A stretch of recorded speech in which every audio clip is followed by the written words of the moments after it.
Vijayawada university మంచి భవిష్యత్తు కోసం తెలుగు విద్యార్థులు ఇష్టపడే యూనివర్సిటీ. కాల్ 9059052378 9059052379.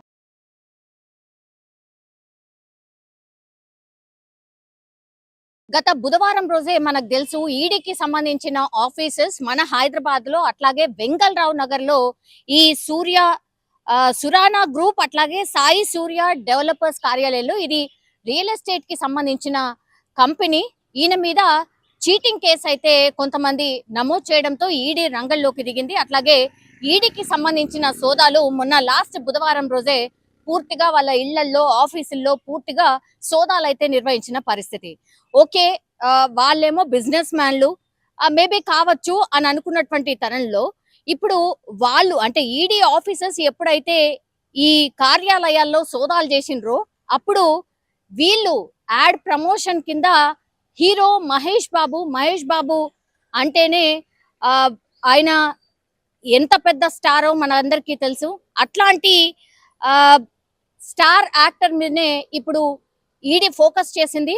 ఎందుకంటే ఈ సురానా గ్రూప్ కి సంబంధించిన యాడ్ లో భాగంగా ప్రమోషన్స్ లో భాగంగా మహేష్ బాబుని ఈ డబ్బులే ఇచ్చి ప్రమోషన్ చేయించుకున్నారు అన్నటువంటి ఆరోపణల నేపథ్యంలో ఈ డబ్బులు ఎక్కడి నుంచి వచ్చాయి, ఎక్కడెక్కడ పడ్డాయి, మీరు నిజంగానే 3.4 కోట్ల రూపాయలు తీసుకున్నారా, ఎవరికి ఇచ్చాము అన్నప్పుడు వీళ్ళు ఈడీ ఆఫీసర్స్ కి ఈ కార్యాలయానికి సంబంధించిన సిబ్బంది చెప్పింది ఏంటంటే అంటే సురానా గ్రూప్ కావచ్చు అట్లాగే సాయి సూర్య డెవలపర్స్ వీళ్ళు చెప్పింది ఏంటంటే మేము 3.4 కోట్ల రూపాయలు ప్రమోషన్ లో భాగంగా మా కంపెనీ ప్రమోషన్ లో భాగంగా హీరో మహేష్ బాబుకి 3.4 కోట్ల రూపాయలు ఇచ్చాము అనేటువంటిది ఈడీ ఆఫీసర్స్ కి చెప్పారని, ఆ ఆఫీసర్స్ కి చెప్పారు కాబట్టే ఇప్పుడు ఈడీ మహేష్ బాబుకి నోటీసులు ఇచ్చింది. ఈ నెల 27వ తారీఖున ఆయన ఈడీ ఆఫీసర్స్ ముందు రావాలి, అట్లాగే వాళ్ళు అడిగేటటువంటి క్వశ్చన్స్ కి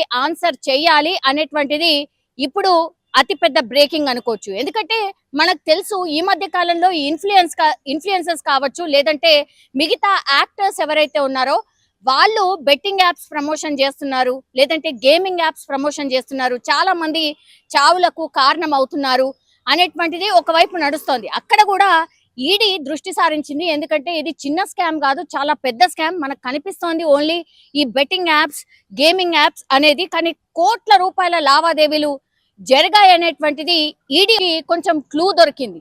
అందుకనే అది ఇది అందులో భాగంగానే ఇప్పుడు ఈడీ ఆఫీసర్స్ చీటింగ్ కేసు నమోదైంది కాబట్టి కంపెనీస్ మీద వాళ్ళు ఎంక్వైరీకి వెళ్ళినప్పుడు ఈడీ ఆఫీసర్స్ కి వీళ్ళు చెప్పింది ఏంటంటే మేము ప్రమోషన్ లో భాగంగా 3.4 కోట్ల రూపాయలు మహేష్ బాబుకి ఇచ్చాం. ఇప్పుడు మహేష్ బాబు మరి ఐటీ కింద చెల్లించారా లేదా, మహేష్ బాబుకి ఇప్పుడు పూర్తిగా ఈ 3.4 కోట్ల రూపాయలు వాళ్ళు చెల్లించామని చెప్పారు, వీళ్ళు ఎట్లా తీసుకున్నారు, నిజంగానే చెల్లించారా లేదా? సో ఇలా చాలా క్వశ్చన్స్ అయితే ఈడీ ఆఫీసర్స్ అడిగే ఛాన్సెస్ కనిపిస్తూ ఉన్నాయి.